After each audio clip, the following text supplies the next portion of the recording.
Hello friends, welcome to the channel natural yoga physio pharmacy. So friends, इस video में हम बात करने वाले हैं ओस्टियोमैलेशिया के बारे में और जानेंगे इसके कॉजेज, सिम्टम्स, डायग्नोसिस, ट्रीटमेंट के साथ साथ प्रिवेंशंस के बारे में भी। तो आइए फ्रेंड्स, वीडियो को शुरू करते हैं।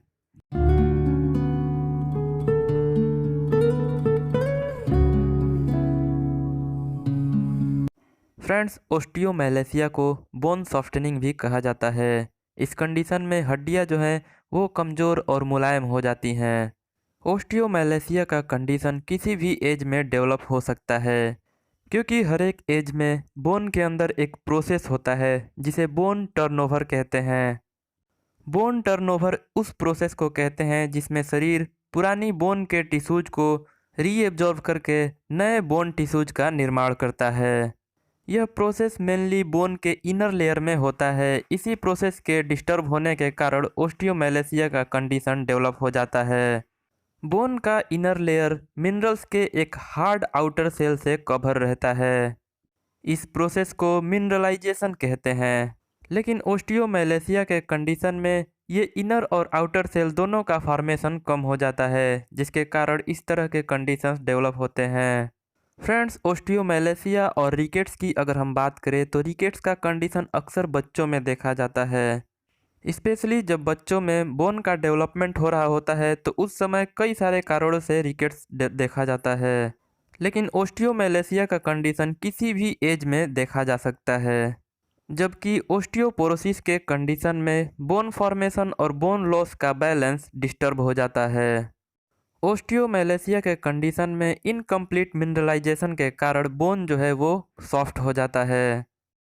कॉजेज की अगर हम बात करें तो शरीर में विटामिन डी और फास्फोरस के लेवल के कम हो जाने के कारण यह कंडीशन डेवलप होता है। इसके अलावा कुछ दूसरे मिनरल्स भी इसके डेवलपमेंट के लिए रिस्पॉन्सिबल होते हैं। कई बार किडनी प्रॉब्लम्स और लिवर डिसऑर्डर के कारण शरीर में कई इम्बैलेंस देखे जाते हैं, जिसके कारण इस तरह के कंडीशन डेवलप हो जाते हैं। इसके साथ ही कई सारे मेडिसिन जो हैं वो भी इस कंडीशन के लिए रिस्पॉन्सिबल होते हैं, जैसे कि एंटासिड्स, एंटी इपिलेप्टिक मेडिसिन्स। इसके साथ ही कई सारे व्यक्तियों का ऐसा डेली रूटीन होता है या फिर ऐसा जॉब होता है जिसके कारण वो सनलाइट नहीं ले पाते हैं, जिसके कारण शरीर में विटामिन डी की कमी हो जाती है और फिर इस तरह के कंडीशंस डेवलप हो सकते हैं। साथ ही ऐसे व्यक्ति जिनके डाइट में विटामिन डी और कैल्शियम जैसे मिनरल की कमी हो तो उनमें इस तरह के कंडीशंस डेवलप हो सकते हैं। सिम्टम्स की अगर हम बात करें तो इस कंडीशन के डेवलप होने से पूरे पैरों में दर्द देखा जाता है।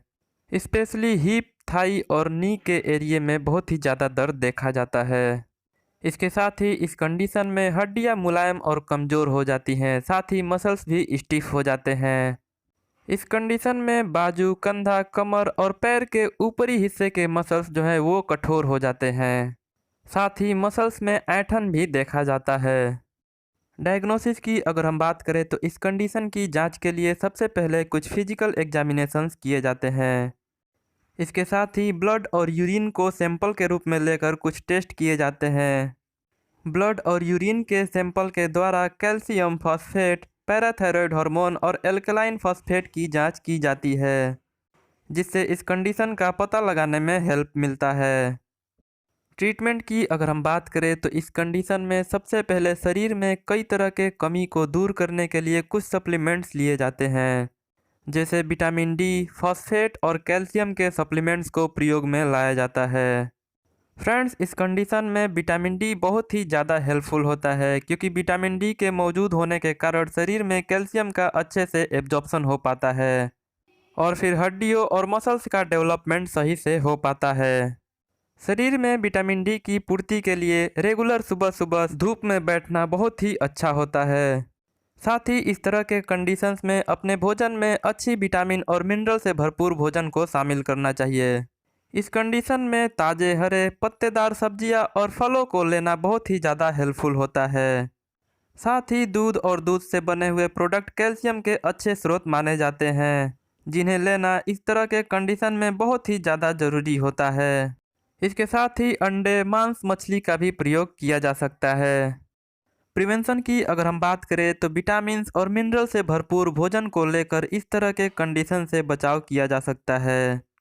इसके साथ ही जैसा कि यह कंडीशन हड्डियों की कमजोरी के कारण डेवलप हो रहा है, तो ऐसे में विटामिन डी और कैल्शियम को भरपूर मात्रा में लेना बहुत ही ज़्यादा ज़रूरी होता है। वीडियो कैसा लगा कमेंट करके ज़रूर बताएं। अच्छा लगा तो वीडियो को लाइक करें और चैनल को सब्सक्राइब करें, साथ ही दोस्तों के साथ शेयर करें।